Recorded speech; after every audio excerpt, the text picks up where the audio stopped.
आम खबर आपको देंगे अपने रिलीफ के लिए। मुल्की कवानीन तब्दील करने के बाद नून लीग का पार्टी आइन भी तब्दील होगा। नवाज शरीफ का नया हुक्म आ गया। नवाज शरीफ ने 1 माह में इंट्रा पार्टी इंतखाबात करवाने की हिदायत कर दी है।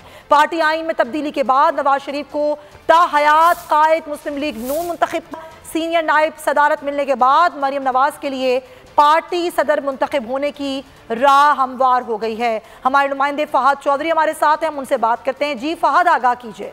जी देखिए, कायद नून नवाज शरीफ ने 1 माह में इंट्रा पार्टी इंतखाबात करवाने की हिदायत कर दी है। जराये का कहना है कि नवाज शरीफ को ताहयात पार्टी कायद मुंतखब किया जाएगा और इस मकसद के लिए आइन में तब्दीली की जाएगी। सेक्रेटरी जनरल एहसन इकबाल ने नवाज शरीफ की हिदायत पर पार्टी आइन में तब्दीली का काम शुरू कर दिया है। उधर जराये का दावा है कि सदर नून लीग शहबाज शरीफ ने नवाज शरीफ की ख्वाहिश पर मरियम नवाज को सीनियर नायब सदर मुकर्रर किया और इंट्रा पार्टी इंतखाबात के बगैर पार्टी आइन का सहारा लेते हुए मरियम नवाज को ये ओहदा दिया गया।